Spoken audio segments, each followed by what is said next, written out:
Qual é a graduação de um cientista de dados, DS? Nesse vídeo aqui eu vou trazer as graduações mais comuns dos cientistas de dados, que pode ser uma alternativa para você que ainda não tem nenhuma graduação e quer fazer uma graduação para se tornar um cientista de dados.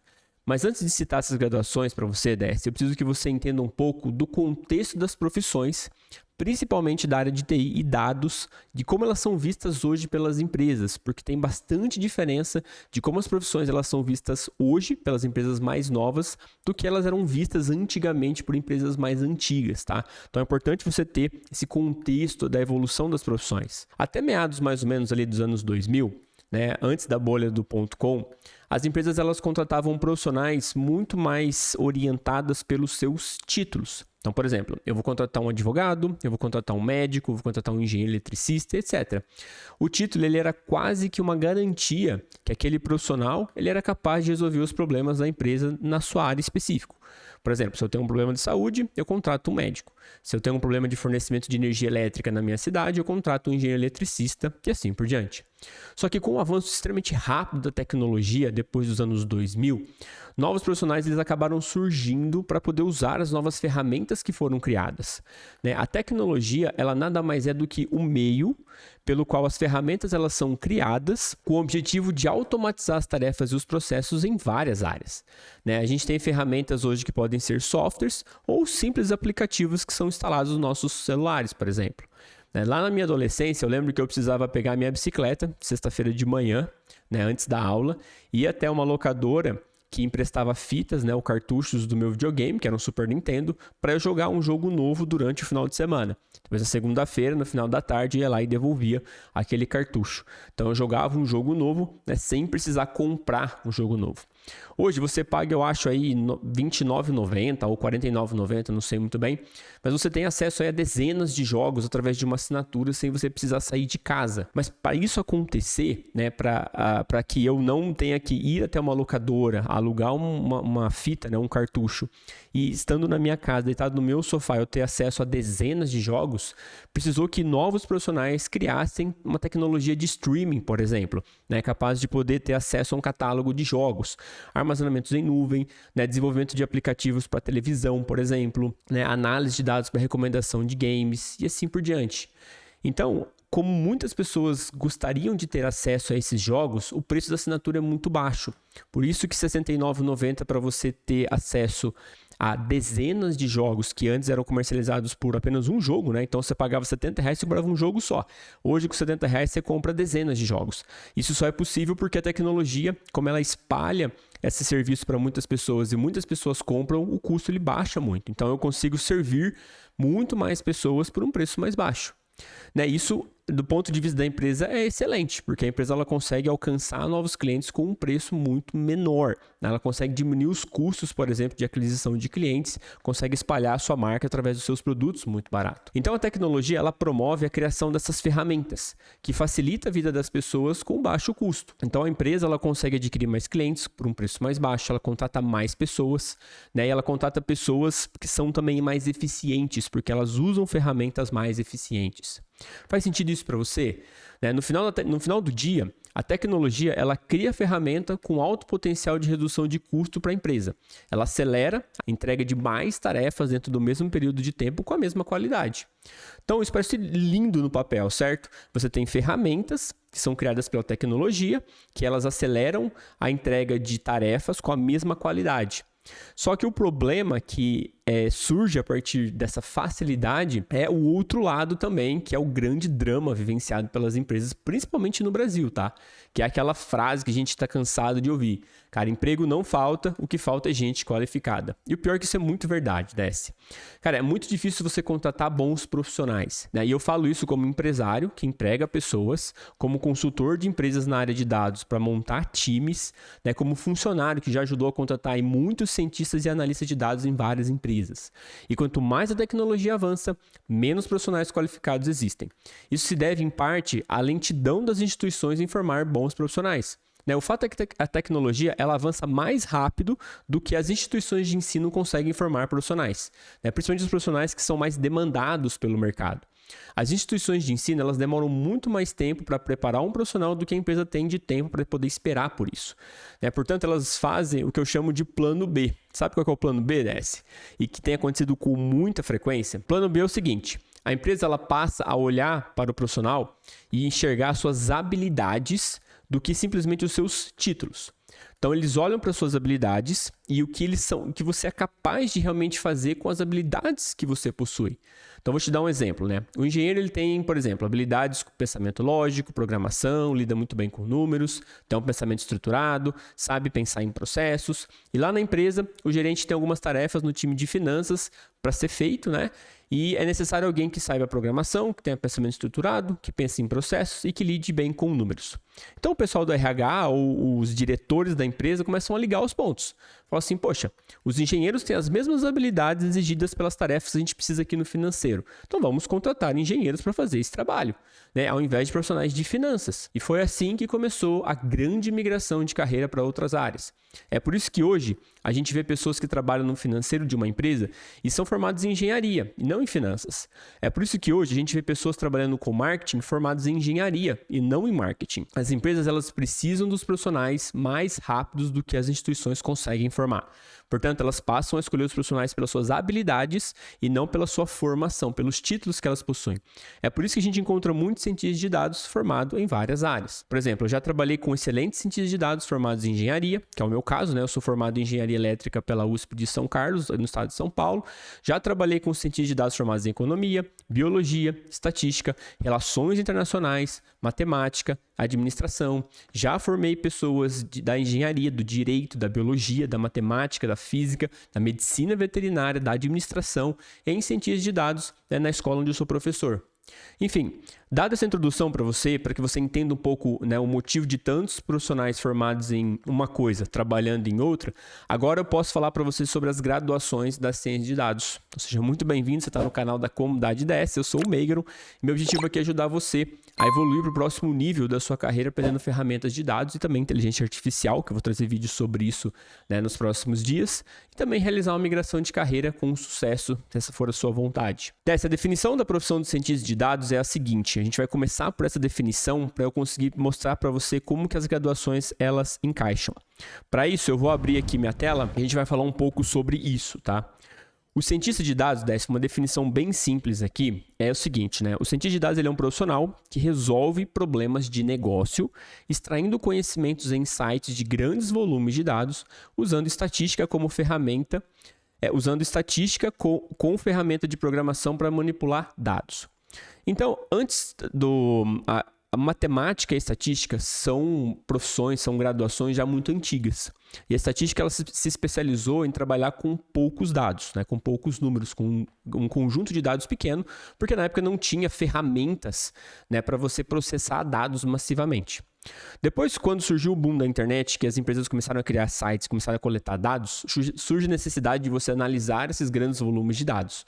Porém, a estatística naquele ponto não tinha ferramental para poder analisar isso. Então, teve um desenvolvimento da tecnologia para produzir ferramentas, né, de processamento de dados massivo e assim aplicar as mesmas ferramentas da estatística, só que agora em grandes volumes de dados para você extrair os insights a partir desses volumes de dados.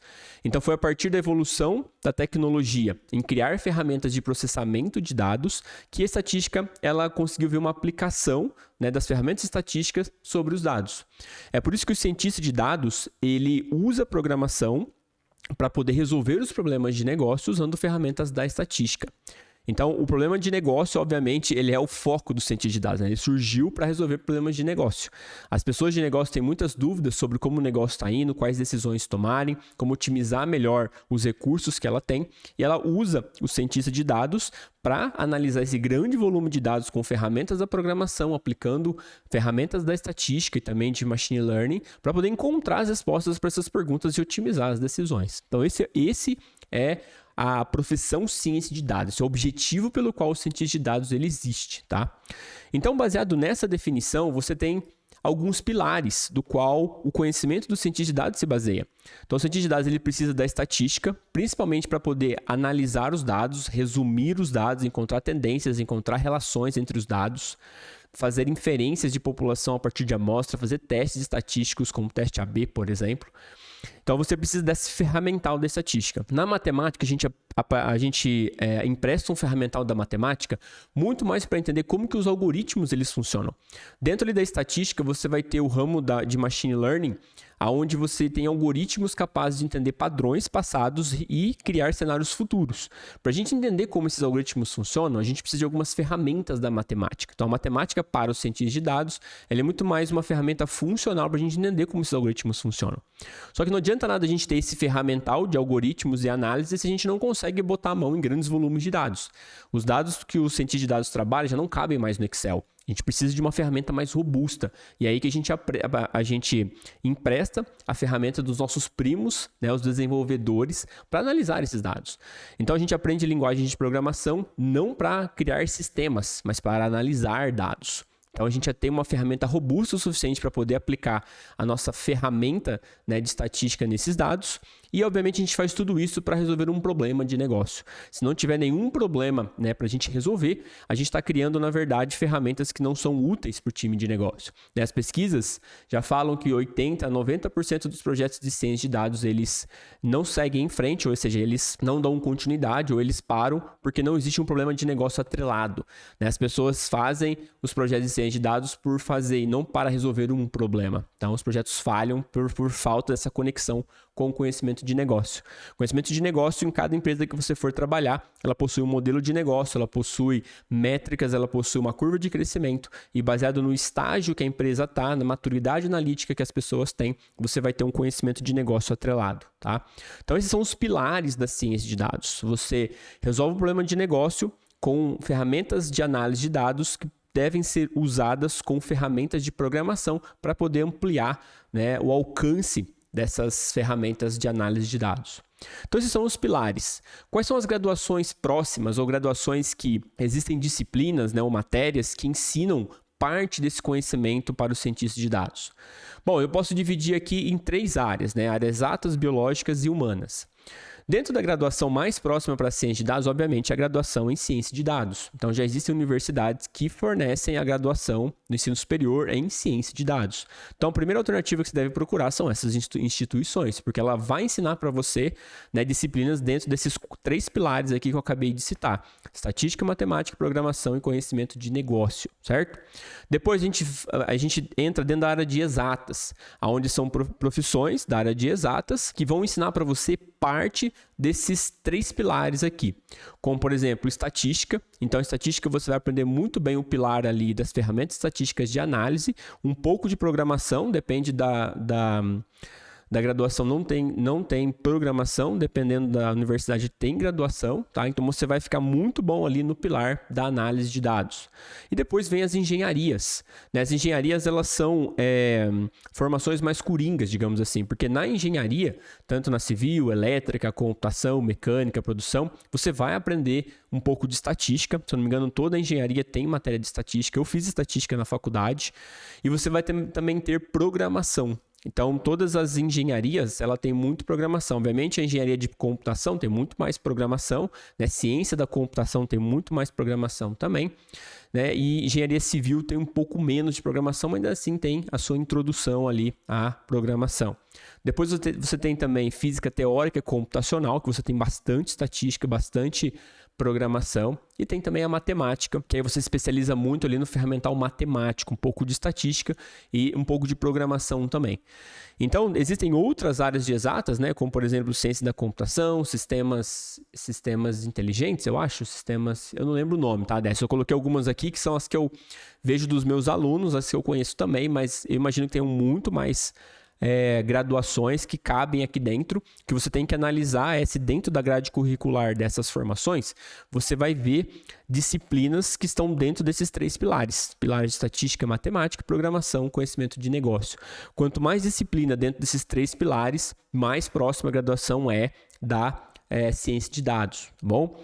Então, essas aqui são as graduações dentro da área de exatas que são mais próximas, em ordem decrescente. Ciência de dados, obviamente, vai abordar os 3 pilares, estatística muito mais o pilar de análise, engenharia um pouco de tudo, né? Assim como física, teórica, computacional e matemática. Depois, na área de biológica, a gente tem grandes exemplos aqui, como a própria biologia, né? Eu estou bastante surpreso como as pessoas da biologia são bem formadas em estatística. Eu acho que tem uma disciplina específica lá, não sei se é bioestatística ou tem algum outro nome, mas eles aprendem muito, né, a fazer análises da estatística, análise de dados para coisas de ecologia, coisas da própria biologia. Então, dentro da escola, a gente já tem 4, né, alunos que são biólogos de formação, que já estão no mercado atuando como cientista de dados. Tudo isso graças, né, a uma formação muito legal na parte de estatística. Depois, na escola, eles desenvolvem a parte de programação e conhecimento de negócio também para ajudar, tá? Em relação à área de humanas, né, eu tenho quase certeza que economia, ele é enquadrado na área de humanas, tá? Se não for, vocês me corrijam aí, mas eu acho que economia é a área de humanas. E tem a econometria, né, dentro da área de economia, que também é uma matéria muito legal para aprender estatística, principalmente modelos de regressão, né, para entender comportamentos, entender, né, o efeito de variáveis umas sobre as outras. Então, isso também ajuda muito na formação para ciência de dados.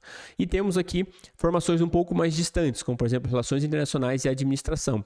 Apesar de eu conhecer, trabalhar com pessoas que são formadas em relações internacionais e administração, essas pessoas elas já têm uma tendência para tecnologia. Então, elas gostam de programação, elas gostam de análise de dados.